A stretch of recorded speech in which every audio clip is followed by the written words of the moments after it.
Every path is different for every kid, but we want to be the state where every one of those paths is open, where they're not spiteful to somebody else's success because they're actually participating in it with their own skin in the game. And success isn't just defined as a bunch of green pieces of paper. It's defined through your conviction in your purpose as a citizen. But yes, it requires economic mobility as well. We want to be a state where we bring down the cost of housing by building more homes. Bring down the cost of those electric bills, which are 50% higher this summer than they were last summer, by producing more energy in our own state. Bring down the cost of health care. We're talking about this when we visited your hospital in Marietta, by increasing the supply of primary care, including in rural parts of our state. But this is what the new American dream is all about. A new American dream where we celebrate success over victimhood. A new American dream where every kid in this state gets the world-class education that is their birthright as an Ohioan and as an American. A new American dream where you could go into your city without fear looking over your shoulder for being assaulted. A new American dream where you can graduate from that high school, show up on your college campus and speak your mind without somebody putting a bullet in your neck. A new American dream where we can still disagree vehemently and get together at that dinner table at the end of it. And the beautiful part about this new American dream is that it is the same one that has guided our country at every step of our first 250 years. That is what we want to revive in our own home state. To set an example for the other 49 states to follow. Not to live in the shadow of Texas or Florida or Tennessee anymore. That phase of Ohio's history is done.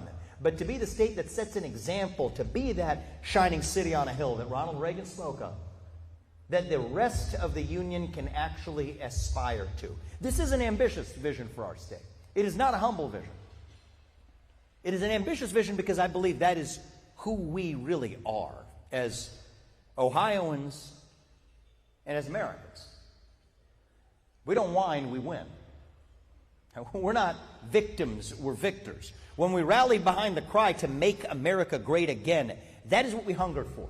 We hungered for the unapologetic pursuit of excellence in this country. That is what the American dream is about. I know that American dream exists because I have lived it, and we will fight every day for that American dream, for my kids and for yours. For the people in this room, equally for the people who are not in this room. I'm proud to be in a room filled with proud Republicans in the tradition of Reagan, in the tradition of Lincoln. I'm proud of our President, Donald Trump, securing peace around the world, and it's a great thing to watch. It's a beautiful thing to watch day by day what this party has accomplished for history and posterity. But we're not in it just for the people who are in this room. We're in this equally for the people who are not in this room. Frankly, I don't care what you call yourself. Call yourself Republican, Libertarian, Independent, orphaned Reagan Democrat, politically homeless for that matter. I don't care what you call yourself. If you care about giving your kids that same shot at the American dream that this state and this country gave to me and to my family, if you care about giving your kids that world-class education that gives every young person in our state that same sense of purpose that young Levi has in his life and his mission, then I don't care what you call yourself, we will work with you to lead our state to greater heights than we have ever seen.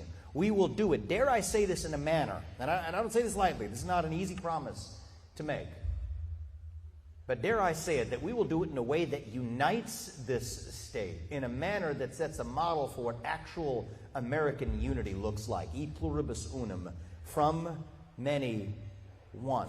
We do it by honoring those who have served this country, served the ideals enshrined in that flag.